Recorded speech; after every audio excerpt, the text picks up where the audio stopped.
കുട്ടികളെ, നാളെയാണ് നമ്മുടെ ചിത്രരചനാ മത്സരം.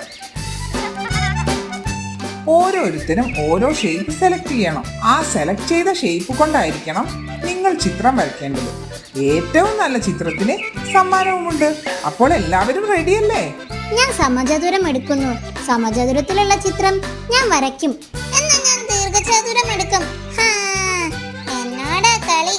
ദീർഘചതുരത്തിലുള്ള ചിത്രം ഞാൻ വരയ്ക്കും. എന്നാൽ ഞാൻ ഓവൽ ഷേപ്പിൽ ചിത്രം വരയ്ക്കാം. മതി ബാക്കി നാളെ. അപ്പൊ all the best. See you tomorrow. എല്ലാവർക്കും ഓരോ ഷേപ്പ് കിട്ടി. ഞാൻ എന്ത് ഷേപ്പിൽ വരയ്ക്കും? ആലോചിച്ചിട്ട് ഒരു എത്തും പിടിയും കിട്ടുന്നില്ലല്ലോ.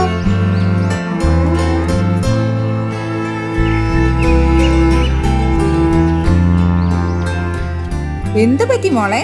എന്താ മുഖത്തൊരു വാട്ടം? നാളെ സ്കൂളിൽ ചിത്രരചനാ മത്സരമുണ്ട്. ആഹാ, അതിന് സന്തോഷിക്കുകയല്ലേ വേണ്ടത്? അതല്ല അമ്മേ, ഷേപ്പ് വെച്ചിട്ടാ ചിത്രരചനാ മത്സരം സംഘടിപ്പിക്കുന്നത്.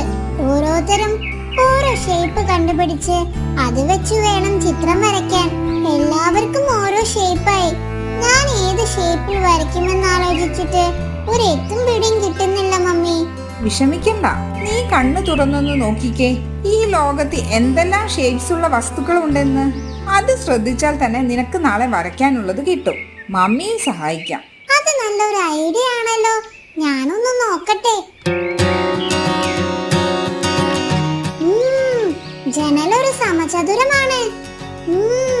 ഈ പന്തൊരു വൃത്താകൃതിയിലുള്ള പന്താണ്.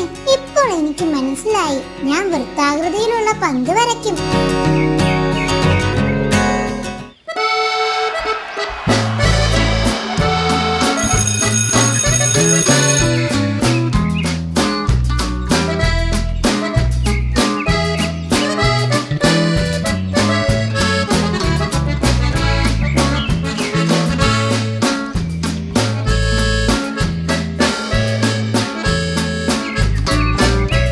കുട്ടികളെ, നിങ്ങളുടെ ചിത്രങ്ങൾ വളരെ നന്നായിട്ടുണ്ട്.